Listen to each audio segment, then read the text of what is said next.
Euzu billahi mineşşeytanirracim. Bismillahirrahmanirrahim. Elhamdülillahi rabbil alamin. Ve sallallahu ala seyyidina ve nebiyyina Muhammedin ve alihi teyyibin tahirin. Orucun qəbul olunma şərtlərindən biri də ən ümdəsi fitrə zəkatı verməkdir. Bəli, orucun qəbul olunma şərti. Nədir fitrə zəkatı? Əvvəla fitrə sözü Qur'an-ı Kərimdə bir neçə mənada gəlib. Fitrə, yəni din mənasında, İslam dinində olan məxsusi bir zəkatdır bu. Fitrə xilqət mənasında, fitrətəllahilləti fətərən nas.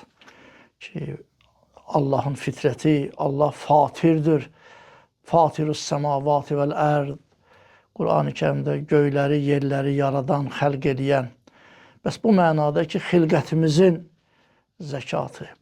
Hədislərdə var ki, məzmunu bundan ibarətdir ki, həmin hədis rivayətlərin bir şəxs fitrə verməyən bir kəs il ərzində özünə, yəni canına, övladına, malına bir sədəmə, bir bəla yetişərsə, onun səbəbi bəlkə də fitrə verməmək olar ki, böyük ehtimalla fitrəni tərk etmək bəla gətirər. Amma fitrəni vermək, insan fitrə zəkatını əda etməyi həm öz canını, öz malını, yəni mühafizəsini, hifz etməsini qarantiya almış olur. Bəli, bayram gecəsində, bayram gecəsi, fitr bayramı gecəsi, orucluğun son günü, gecə gün batandan sonra qurub vaxtı, hər bir ailə başçısı, fəqir olmayan, əgər yoxsuldursa, dolanışığı yoxdur bir insanın, buna fitrə vacib olmaz. Özünü, əhli əyalını dolandıra bilən ailə başçısına, özü və ailə üzvləri tərəfindən hər biri üçün bir sa, yəni 3 kiloqram ki, buğda, arpa, kişmiş, qarğıdalı, düyü, un, bu kimi şeylərdən. Amma fəqihlər nə buyurublar? Xüsusən indiki zaman nəzərə alaraq ki, dövrümüzdə o qut deyilən ki var, hədislərdə də qut gəlib. Nədir o? O yiyilən şeylər ki var, ki bəzilərinin adı sadalandı ki, hədislərdə də adları çəkilib.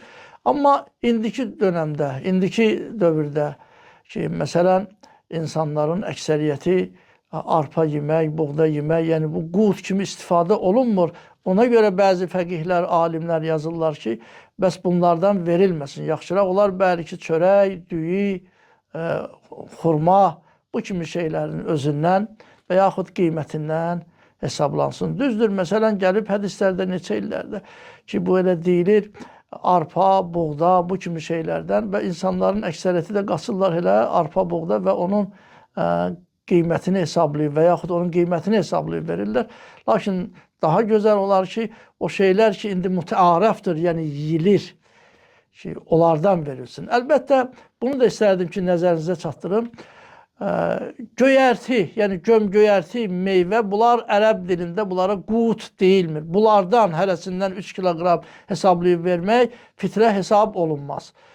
Ki, bəli, bir şəxs, ailə başçısı özü və ailəsi hesab olunan, çörək yiyəni hesab olunanlar tərəfindən adam başına, yəni hər nəfərə 3 kiloqram ya özünü, həmin ərzaqların, ya özünü və yaxud ki, qiymətini də hesab edib verə bilər. Amma bir şəxs ki, özü fəqirdir, özünün ehtiyacı var ki, fəqir olan, yoxsul olan ailə başçısına vacib olmaz, fitrə çıxartsın. Amma birdən istəsə, müstəhəbdir ki, fəqir ailə başçısı da heç olmasa, yəni bir nəfərlik, məsələn, evdə 5 nəfərdilərsə, bir nəfərlik 3 kiloqram ki, çörəyin, ki, unun, çörəyin ki, pulunu, ya özünü, ya pulunu çıxardıb, aparıb fəqirə versinlər. Və bu xüsusda ki, Həzrət İmam Sadiq əleyhissalatu vəssalamdan ki, bir rivayət Vəsail-i Şiə kitabında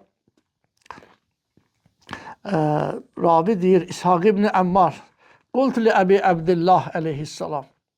Dedim İmam Sadiq əleyhissalama, bir kişi ki, onun yanında fitrə verməyə kifayət qədər malı yoxdur. Özü yoxsul bir kişidir.